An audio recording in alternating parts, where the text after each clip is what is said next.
Alright, this is a quick video to try to show a misconception that I think people have regarding space and rockets. Um, to show that I'm using this software, Kerbal Space Program, which is a video game, space simulator, which has a pretty good physics engine, in particular regarding orbital mechanics and rocketry and that kind of stuff. It's close enough to reality, at least to show the difference that I want to explain. And to do that, I'm going to use like 3 missions. Uh, the first one is just going to reach space, because I think people think that reaching space is hard, and it's not. And then I'm going to compare that to reaching orbit. Now that is difficult. And then I'm gonna try to show the difference and essentially how you use the resources to first reach space and then reach orbit or any other kind of objective is all that matters.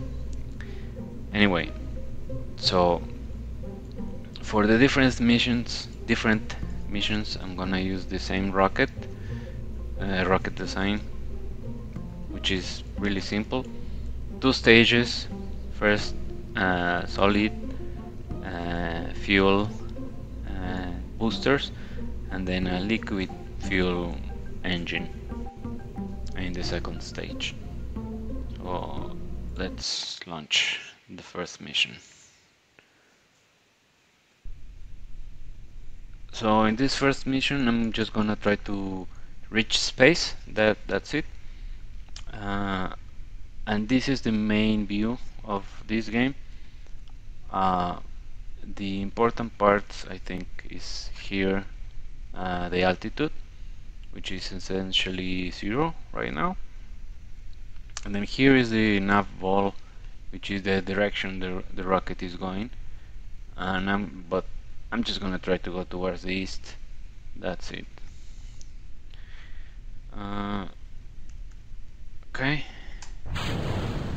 So in this first mission, I'm just gonna go up. Here is the solid fuel of the 3 boosters.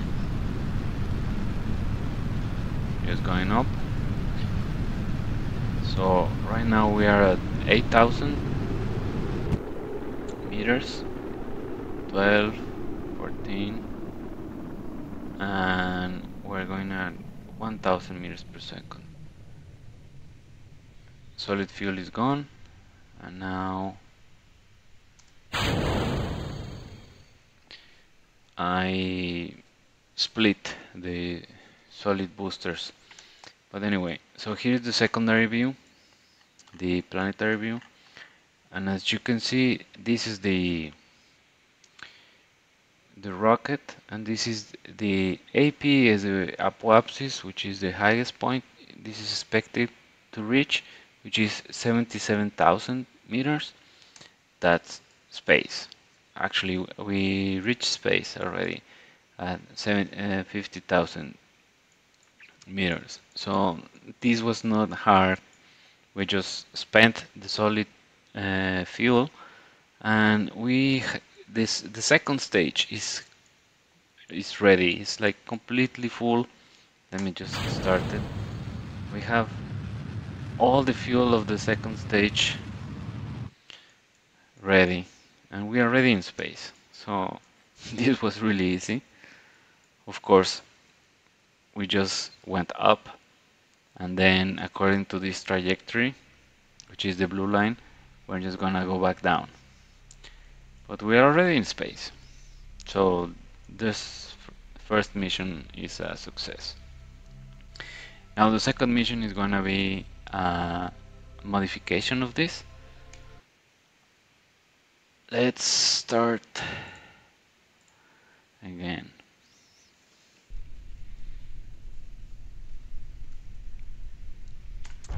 Let's just try the same thing.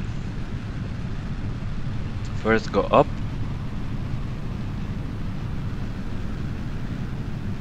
As much as we can.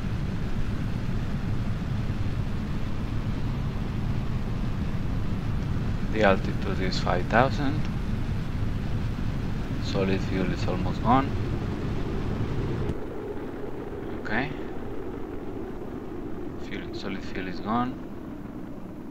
We are going through the second part of the atmosphere. We get rid of the boosters. Now here's the difference. Instead of just going up, what I'm going to do is go towards the east. Okay. Now, as you can see, this blue arc is changing because if you see the rocket is going straight, is horizontal, is straight, going straight towards the east. And as it goes towards the east, it changes the velocity vector. The velocity vector is this, like this yellow thing, and each time is going more and more towards the east, like horizontally. So even though the highest altitude, the apoapsis, is not increasing, it's just 89, 90, it's barely increasing. The important part is the distance the rocket is going to travel, which is, as you see, is going more and more towards the east. And the objective is that this arc increases so much the distance goes beyond the surface of the Earth, and then it wraps around. So essentially it falls down at a rate greater than the acceleration the gravity pulls down. So essentially it never falls towards the surface of the Earth, or this planet. It's not Earth, but anyway. It's almost there. The liquid fuel is almost gone. Yes. There it is. Oh, that's an orbit.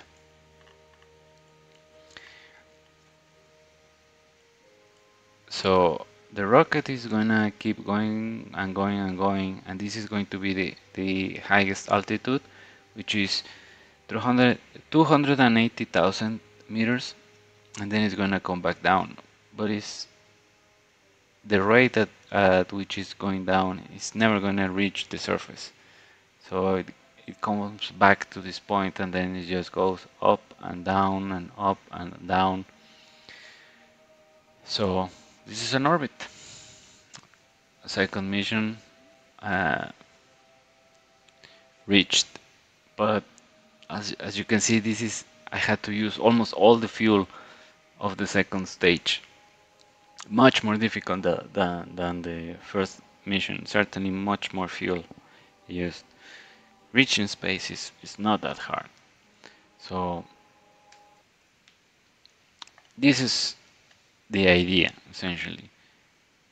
This is the Earth, and then you go up, try to overcome the atmosphere enough, and then once you are high enough, then you start to tilt. What is this? It's called a gravity turn. Tilt, and then once you are in a horizontal direction, then you try to increase your speed enough to overcome gravity, so that yes, you're gonna fall towards the planet, but not fast enough to reach the surface. That's an orbit. So let's return back here. So now we know that it's easy to reach space. It's much harder to reach orbit, and now uh, we almost had to use all the fuel to reach orbit. Now we are going to use all the fuel to just go up and see where that takes us. Okay, just go up. Actually, I don't even need to see this, but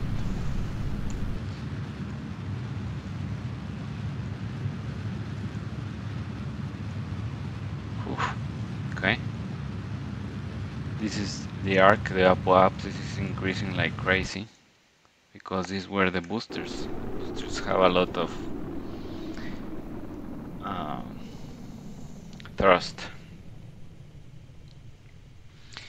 Now we are almost in space. Get rid of this. Start the second stage. 30,000. 35. 40. I think it's 45. No. 50. Alright.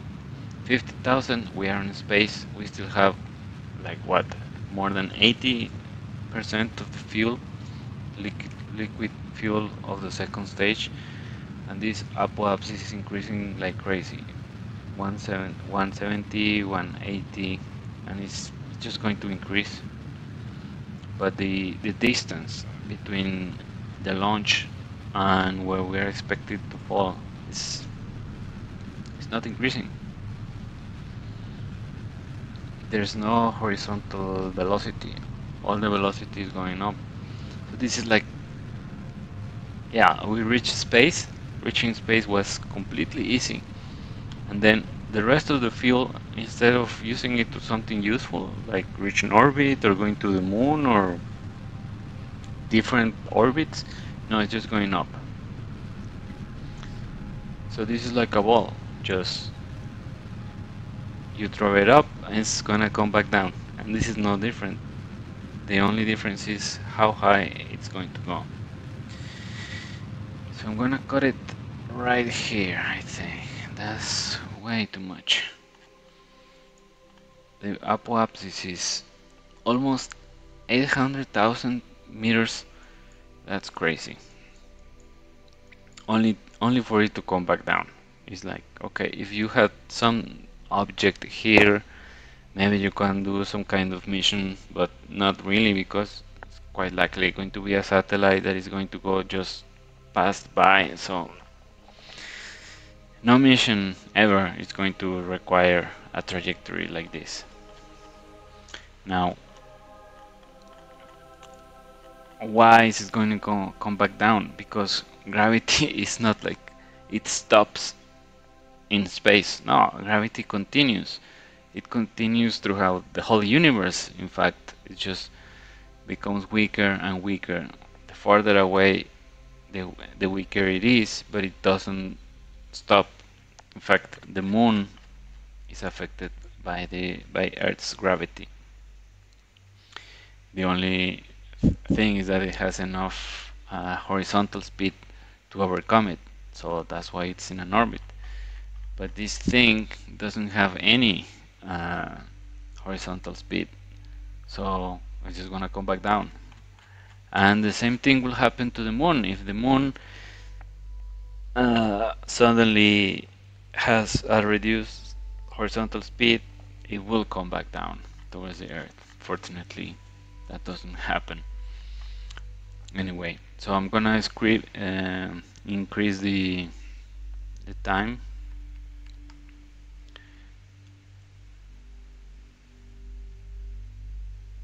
So we're close to the apoapsis, and this is the fate of this rocket. Just come back down and not achieve anything, because all the fuel was wasted.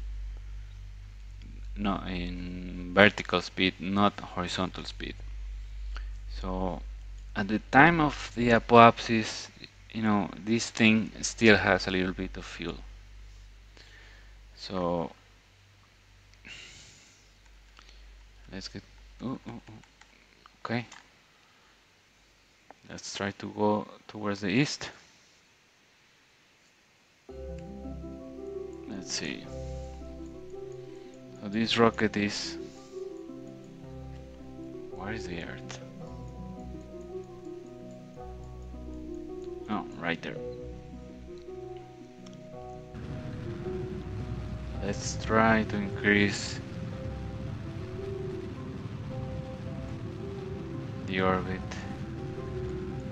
the distance, but it seems like a lost battle. Okay, fuel is gone. Let's see how much farther we got.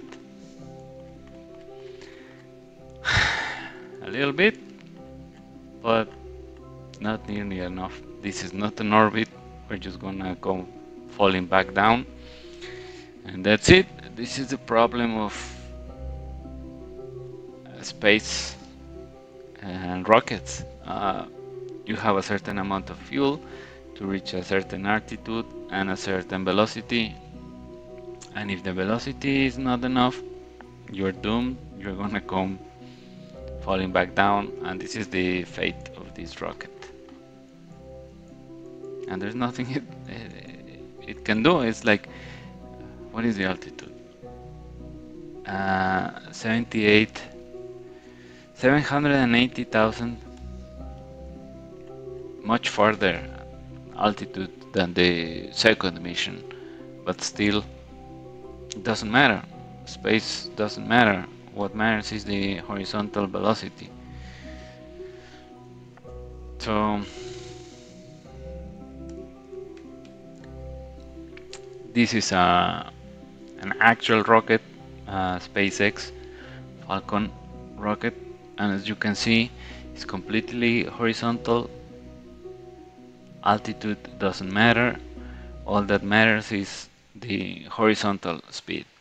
It's probably going to try to launch a satellite, and if it, again, the altitude doesn't matter. If it doesn't reach the desired horizontal speed, it's gonna come falling back down. So it has to go horizontal. All the fuel is going into that. So yeah, that is the misconception. Reaching space means nothing. All that matters is the horizontal speed. So essentially, whether you are in orbit or not, the closest you are towards the Earth, the fastest the horizontal velocity it has to be. So, but either way, you need fuel. If you need a higher orbit, then you need less horizontal speed, so you need less fuel for the horizontal speed, but you need more fuel for the altitude. So it's a lose-lose situation. Either way, you need fuel, lots a lot of fuel. If all you have is enough fuel to reach space, that doesn't mean anything. You are just gonna come falling back down. So that's it.